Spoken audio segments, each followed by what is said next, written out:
हार्दिक स्वागत है।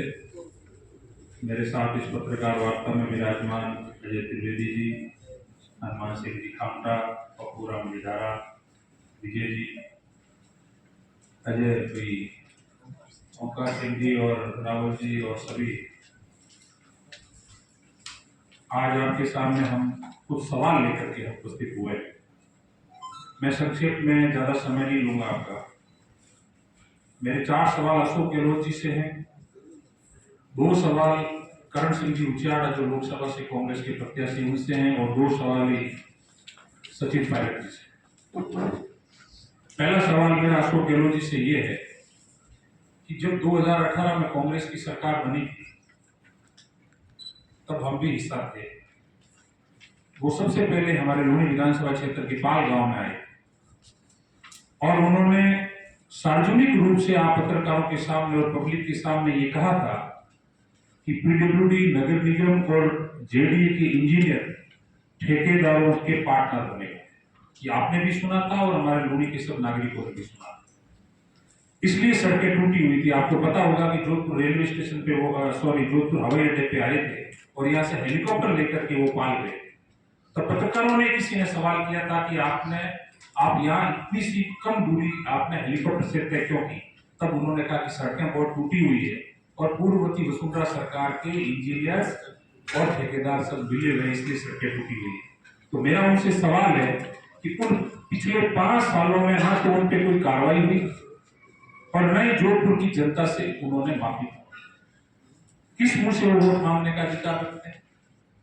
दूसरा सवाल मेरा जल जीवन मिशन को लेकर के। जल जीवन मिशन के ठेकों में अशोक गहलोत जी की देखरेख के अंदर पूल हुए थे ठेकों। आपने देखा होगा कि हजारों करोड़ रुपए के ठेके हुए थे और वो वापस निरस्त हुए थे। ऐसा अखबारों में छपा था कि 1500 करोड़ रुपए के घोटाले हुए थे। और जल शक्ति मंत्री गजेंद्र सिंह जी शेखावत ने कार्रवाई करवा करके वो ठेके जब निरस्त करवाए तो अशोक गहलोत जी का मुंह बंद क्यों है? उसी कारण से आज जोधपुर की जनता पानी को लेकर के त्राहिमाम कर, हजारों करोड़ रुपए देने के बावजूद राजस्थान के अंदर जल जीवन मिशन को लेकर जो 3rd फेज का काम शुरू होना था वो 2023 के अंत में इन्होंने शुरू किया। सिर्फ शिलान्यास किया, पूरे 5 साल हाथ पे हाथ धरे बैठे रहे। यही कारण है कि जोधपुर के आसपास के क्षेत्रों के अंदर पानी को लेकर के गांव में जहां भी जाते हैं वहां पानी को लेकर के हाहाकार मचा रहा है। इसका जिम्मेदार कौन है? उल्टा मेरे कांग्रेस के मित्र सवाल खड़ा कर रहे हैं गजेंद्र सिंह जी से। तो जो सवाल खड़ा कर रहे हैं कांग्रेस के प्रत्याशी, उनको ये तो पता होना चाहिए वो सांसद बनने के लिए प्रयास कर रहे हैं। पानी की सप्लाई करना सिर्फ राज्य का विषय है, केंद्र सरकार उसमें पैसा दे सकती है। तीसरा सवाल मेरा जोजरी नदी को लेकर। जब 2018 में सरकार बनी, ये ऑन रिकॉर्ड बात है, जो अभी वर्तमान में जिलाधीश महोदय हैं उनसे पहले जो जिला कलेक्टर महोदय थे उन्होंने जोजरी नदी की डीपीआर को 4.5 साल तक रोके रखा। मैं लूनी का रहने वाला हूं। जोजरी का मुद्दा हमारे लिए सबसे इंपॉर्टेंट और महत्वपूर्ण मुद्दा रहा पिछले 10-15 सालों से। जोजरी को सफाई करना, ट्रीटमेंट प्लांट बनाना, इन सब को लेकर के जब एनके सिंह जी ने इस प्रस्ताव को मंजूरी दी और 450 करोड़ रुपए जब इसके पास हुए, उसके बावजूद जोधपुर के कलेक्टर ने वो फाइल कलेक्टर ऑफिस से बाहर नहीं निकलने दी और उसकी डीपीआर राज्य सरकार ने बना करके केंद्र सरकार को नहीं भेजी। इसका दोषी कौन है? हमारे लूनी की जनता को जो बड़े बड़े मच्छर जो 15 साल से खा रहे हैं, क्या उसके लिए अशोक गहलोत जी माफी मांगेंगे जोधपुर की जनता से या लूनी की जनता से? एक मेरा महत्वपूर्ण प्रश्न और भी है कि हनुमान बेनीवाल जी ने विधानसभा के फ्लोर के अंदर अभी वर्तमान में 2023 में एमएलए बनने के बाद भी और इससे पहले वो जब सांसद थे तो उन्होंने अशोक गहलोत जी से जिन शब्दावलियों का उपयोग करते हुए जो बात रखी थी फ्लोर पे, उसके बावजूद अभी आप उनके साथ चुनाव लड़ रहे हो और सबसे ज्यादा पैरवी आप लोगों को तो मुझसे ज्यादा पता होगा, ये अलायंस कराने के अंदर सबसे ज्यादा महत्वपूर्ण जिम्मेदारी भी अशोक गहलोत जी की रही है। क्या आप लोगों के बीच में भी कोई गुप्त समझौता है जिसके राजदार हनुमान बेनीवाल जी है? इस बात का भी जवाब अशोक गहलोत जी को देना चाहिए। बजरी के अवैध व्यापार से आपसे कोई बात छुपी नहीं। हम लोगों ने कांग्रेस में रहते हुए कलेक्टर ऑफिस के आगे धरना दिया, कोई सकारात्मक बात नहीं निकली। जो बजरी का अवैध धंधा पूरे 5 साल अशोक गहलोत जी के संरक्षण में, दावे से कहता हूं, उनके संरक्षण के अंदर काम चला और दिल्ली की 100 करोड़ रुपए की रॉयल्टी कटती थी। जो बजरी 200 रुपए 150 रुपए प्रति टन मिलनी चाहिए, वो 700 रुपए प्रति टन जनता को मिल रही है। जोधपुर शहर के रहने वाले बासिंदा को लुणी नदी से बजरी यहाँ पे 15-15 हजार और 20-20 हजार रुपए प्रति टन पर के देने पड़ते, उसको लेकर के इन्होंने कोई कार्रवाई नहीं। और उल्टा जिन लोगों ने अशोक गहलोत जी की सरकार के खिलाफ में धरना दिया, उदयराम बेनीवाल ने और धनमान बेनीवाल ने, वो आज उनके साथ में खड़े होकर के चुनाव लड़ रहे हैं। उनके लिए 5 साल कोई कार्रवाई नहीं, मुंह बंद है, कोई बात नहीं है। मैं आपके माध्यम से ये सवाल खड़ा करना चाहता हूं।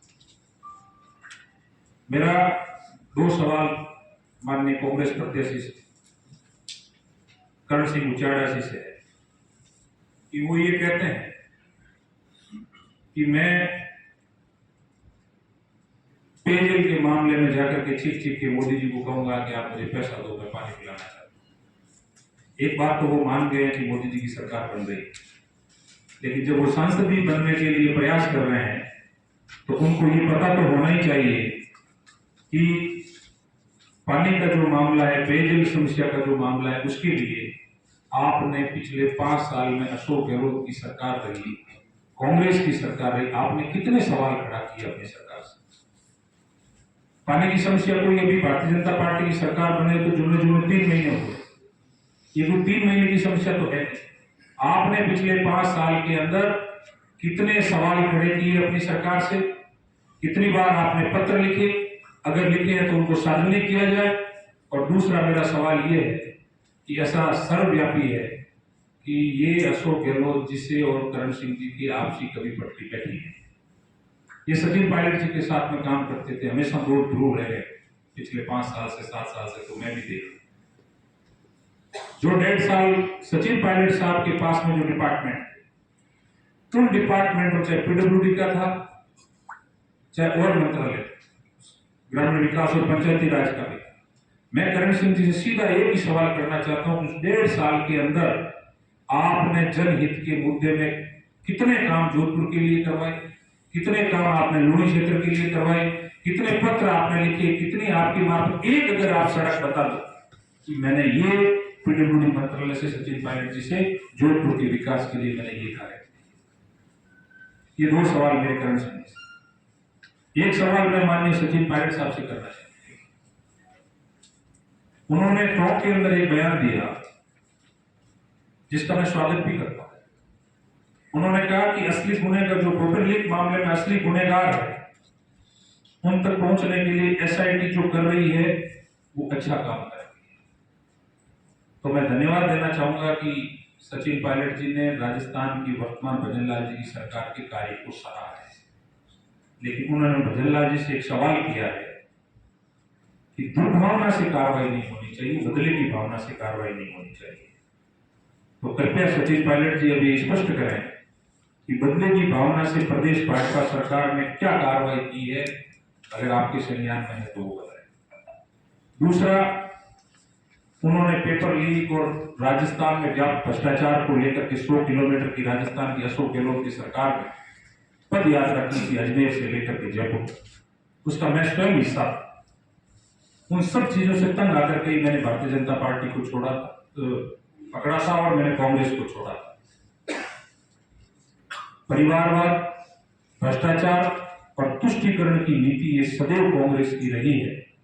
और इन सब मुद्दों को लेकर के सचिन पायलट जी के नेतृत्व में जो यात्रा निकली, तब उन्होंने यात्रा के समापन के अंदर हम सब लोगों को एक बात बोली थी कि मेरे पैरों के और मेरे साथ चलने वाले युवाओं के पैरों के छालों की कसम, ये आपका जो भ्रष्टाचार के विरोध और जो कुशासन के खिलाफ और तुष्टीकरण के खिलाफ और परिवारवाद के खिलाफ जो आपका संघर्ष है वो जाया नहीं जाएगा। तो मैं आज उनसे एक सवाल करना चाहता हूं कि उन युवाओं के छालों की झलक को आप खड़गे जी के बंगले पे जाके भूल क्यों?